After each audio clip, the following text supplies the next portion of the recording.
tout le monde, bienvenue ou re-bienvenue sur ma chaîne La Papote à Livres. Aujourd'hui, je vous fais le récap de mes lectures du mois de septembre.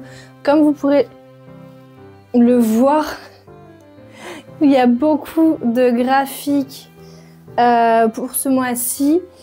Mais je vais commencer tout de suite avec une lecture, enfin les deux lectures que je n'ai pas en physique. Donc le premier, c'est la petite boutique de sortilèges de Sarah Beth Durst chez Brajlon. Je ne l'ai pas en physique pour la simple et bonne raison que c'est ma sœur qui l'a en sa possession. Voilà. Donc là, en cours de lecture. Donc on va suivre...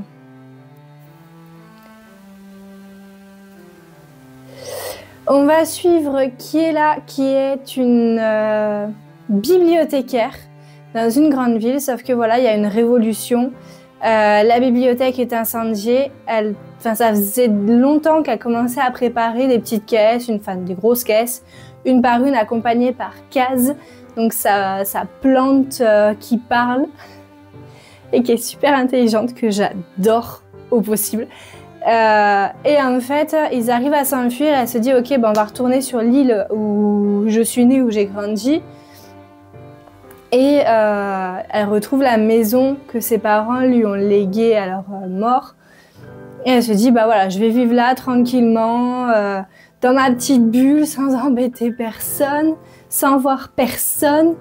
Comme elle faisait un peu à la bibliothèque en fait, le moins elle voyait de monde, le mieux elle se portait.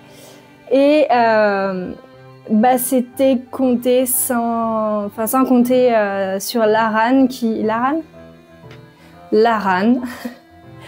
Donc c'était sans compter sur Laran qui est son charmant voisin et qui a décidé de lui prêter main forte sans qu'elle lui demande rien. Voilà. Mais franchement ce gars c'est un green flag absolu, j'ai adoré, franchement c'est tout doux, c'est mignon tout plein. Je n'ai pas d'autres mots, j'ai adoré ma lecture, je vous le recommande, c'est vraiment trop bien. La deuxième lecture que je n'ai pas en physique, puisqu'il s'agit d'un audible, c'est Le temps d'un été de Liane Slade. Donc on va suivre, comment c'est son prénom déjà, Kitty, qui a le mariage en horreur après le divorce de ses parents où ils se sont déchirés. Elle s'est dit moi jamais. Sauf que voilà, son mec, je crois que c'est Charlie son mec, non, Archie. Sauf que voilà, Archie, avec qui elle est depuis des années, lui demande de l'épouser. Et dans sa tête à lui, elle va forcément dire oui. Et comme il fait sa demande devant leurs amis, elle répond même pas. Je crois qu'elle répond même pas. Et lui, il prend ça pour un oui, en fait. Donc, il prévient tout le monde, oui, on va se marier, nanani, nanana. Alors, dans un an, on fait ça. Et elle, en fait, elle a même pas encore capté ce qui se passe. Et le lendemain, quand elle arrive au boulot, déjà, elle enlève sa bague parce qu'elle supporte pas de la voir.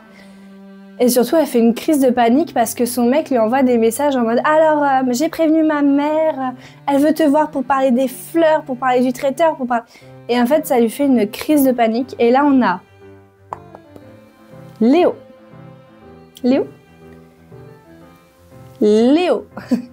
qui travaille dans le même bâtiment qu'elle, mais du coup, il vient squatter un peu leur salle de repos, qui la trouve et en fait, qui lui vient en aide, parce que lui, il a déjà fait des crises de panique. Et en fait, le soir où ils doivent aller chez les parents d'Archie, elle lui dit, mais en fait, c'est mort, enfin, tu le sais depuis le début, je veux pas me marier. Comment t'as pu me faire ça, à la limite? Enfin, j'ai pas souvenir d'avoir dit oui.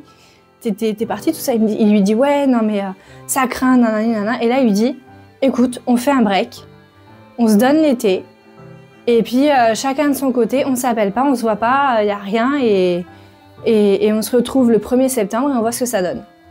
Et en fait, lui, il est arrivé chez ses parents qui habitent en campagne, qui est pas assez loin du centre-ville, et lui dit, bah, viens pas chez mes parents, ça commence maintenant, prends tes affaires et casse-toi en gros. Donc la meuf, elle a... Ils ont qu'une voiture, donc c'est la sienne à lui. il n'y a pas de réseau. Et du coup, elle doit prendre ses affaires. Heureusement, il avait prévu des baskets de rando parce qu'il avait prévu de faire une randonnée. Et du coup, elle met ses baskets et elle se dit « Ok, bah, 8 km à pattes jusqu'à la prochaine ville, en fait. » Et déjà, rien que quand j'ai entendu ça, je me suis dit « Mais à quel moment le gars ne l'écoute pas? À quel moment le gars, il planifie tout sans zèle? À quel moment il lui dit « Démerde-toi pour rentrer » et il lui dit pas « Écoute, je préviens mes parents, je vois si quelqu'un peut te raccompagner parce que potentiellement il n'est pas en état, je le comprends, il n'y a pas de souci. » Mais que quelqu'un qui la fasse raccompagner au moins, enfin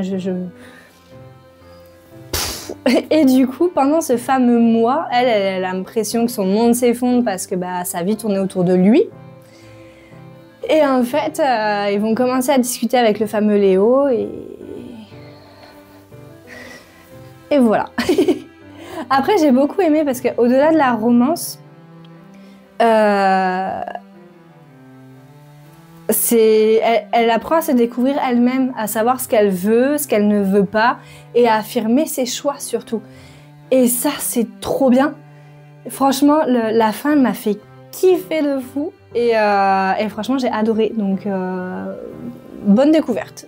Ensuite, vous le savez si vous avez vu mon vlog, mais j'ai dévoré, c'est le cas de le dire, Dévorer les ténèbres de Niki Synchro chez Roncière. Donc c'est la saga suite de The Never King. Je crois qu'à un moment dans l'autre vlog je l'avais dit The Cruel King ou un truc comme ça. Non, c'est The Never King. Et ensuite mes persos chouchous, donc Crochet, parce que c'est une réécriture de Peter Pan, donc ensuite Crochet et Crocodile. Et c'est mes... Crocodile, franchement, c'est mon perso chouchou. James Crochet, il est choupinou aussi, hein, mais Crocodile, quoi. Et je ne sais pas s'il y a une suite. Pardon. Je ne sais pas du tout s'il y a une suite, donc voilà. Voilà. Mais alors, par contre, je crois que dans le 1, je vous ai dit, oui, il n'y a pas beaucoup de... Dans celui-là du 1, parce que dans la saga, la première saga, il y a pas mal de smut. Et j'ai été étonnée parce que dans le livre 1 de la saga Dévorer les ténèbres, enfin Crocodile, quoi, il y avait beaucoup moins de smut. Ah bah, elle s'est rattrapée l'autrice dans celui-là. Hein.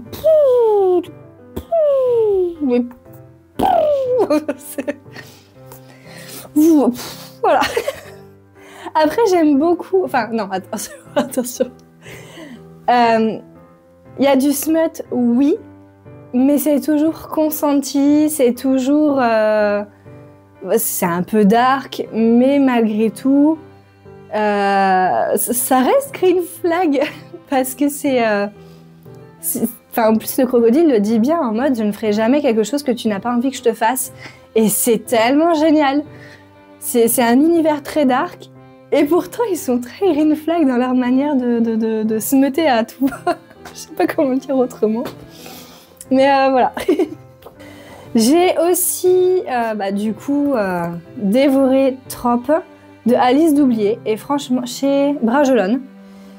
Et franchement, c'est vraiment pas mal, parce qu'en fait, on apprend l'histoire un peu d'où vient le mot Trop, comment il est utilisé, etc. Et surtout, il y a des exercices d'écriture. Donc, pour ceux qui veulent se lancer dans l'écriture d'une romance ou d'une romantaisie ou peu importe, il y a des petits cas pratiques, d'exercices pour chaque trope pour voir si ça convient aussi à ce qu'on a envie, si ça... Voilà. Mais franchement, c'est sympa. J'aime bien. On attaque le vif du sujet, donc c'est-à-dire le plus gros de ma palle, soit les graphiques. Alors, pour ce mois-ci, j'avoue, j'ai fait pas mal de graphiques. On commence avec La Quête des Vilaines, donc le tome 2 de Pierre Bottero chez Glénat. Alors, je m'auto-soule dans le sens où comme j'ai récupéré chez ma mère la première saga de Pierre Bottero sur les marches sombres et enfin la saga Elena, du coup je sais que c'est d'abord Elena. J'avoue que quand j'avais pris La première BD, le tome 1 de la quête des vilains, je m'étais dit, mais je sais plus si c'est dans l'ordre. Non, c'est pas dans l'ordre, Anaïs, c'est clairement pas dans l'ordre. C'est pas grave, on continue et puis les dessins ils sont sympas, donc go. Ensuite, j'ai lu Rouge comme l'automne de Karine Nolan. Donc pour rappel, je l'avais pris pendant un salon du livre de Castries. Et c'est vraiment tout choupi mignon, on va suivre l'esprit de l'automne qui se réveille trop tôt, mais du coup, les animaux, ils sont vraiment pas... genre, là, attendez, hop, on a... Hop, tadam, un petit écureuil canard. Et en fait, voilà, c'est choupi, franchement, ça va rejoindre la bibliothèque de ma nièce. La bibliothèque chez moi pour ma nièce. Enfin bref. Ensuite, j'ai lu Pandora Hearts, le tome 9 de Jun Mochizuki chez Kiyun. Donc on continue à suivre les aventures de Oz Vesalius et de Birabit. Voilà, ils sont sortis récemment en collector de tomes. C'est ça, c'est les tomes 1 et 2 sur un tome, 3 et 4 sur un tome, etc. etc. Donc en gros, mais voilà, moi je préfère continuer comme ça, en espérant que je les trouve tous. J'ai également lu Black Butler, le tome 25. Pareil, on suit les aventures de Ciel Phantom Hive et de son diable de majordome Sébastien.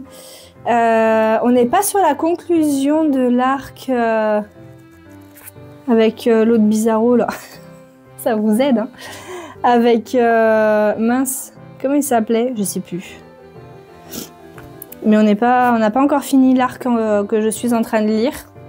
Mais il y a des trucs dont je me doute, donc hâte de lire la suite. Et on termine cette update lecture, et je les pose parce que ça commence à être lourd, avec The Beginning After the End de Turtle Me et Fuyuki 23 chez K-Books. Donc j'ai lu les tomes 4 à 8. Petite adaptation, pas du tout. Donc le tome 4. Hop. Le tome 5. Hop. Le tome 6. Le 7. Et le 8. Donc pour rappel, on va suivre Arthur. Donc dans sa première vie, il était roi dans un monde où voilà, il était roi dans un monde. Et en fait, il se réveille en nourrisson et il ne vit plus dans le même monde, donc il doit réapprendre à évoluer dans le monde dans lequel il se trouve, en ayant conservé ses anciens souvenirs, donc les souvenirs de sa vie en tant que roi. Donc le grand bouleversement entre ces deux vies, c'est que dans sa première vie, il a réussi à devenir roi parce qu'en tant que guerrier, il s'est élevé et du coup il a obtenu sa place, sauf qu'il n'a aucune famille. Et dans cette vie-ci, il n'a aucune envie de s'élever dans les hautes sphères. Il veut juste profiter de sa famille parce que du coup, dans cette vie, il a une famille, donc il veut en profiter au maximum. Sauf qu'il va vite se rendre compte que s'il veut profiter de sa famille, il faut la protéger. Et pour la protéger, il faut devenir fort. Voilà, ça commence comme ça. Voilà, j'adore énormément ce manoir. Franchement, une vraie découverte. Ça faisait un moment qu'il me tapait dans l'œil et que je m'étais dit, j'aimerais bien tester et tout. Finalement, c'est banco pour moi en tout cas. Et d'ailleurs, j'ai déjà acheté le tome 9 qui est sorti il n'y a pas longtemps. Élu. Et il est lu.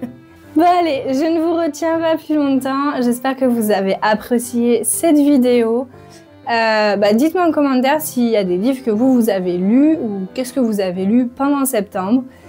Et comme toujours, n'hésitez pas à vous abonner, à liker, à partager, à commenter. Et comme ce mois-ci, j'ai lu énormément de graphiques, écoutez, pour ceux qui sont timides, vous pouvez mettre des emojis avec les pinceaux de peinture, des crayons de couleur, la palette, tout ce qui se rapporte au fait de dessiner. Voilà, j'ai fait le tour, oui, je pense. Donc écoutez, on se retrouve dans une prochaine vidéo. À très bientôt!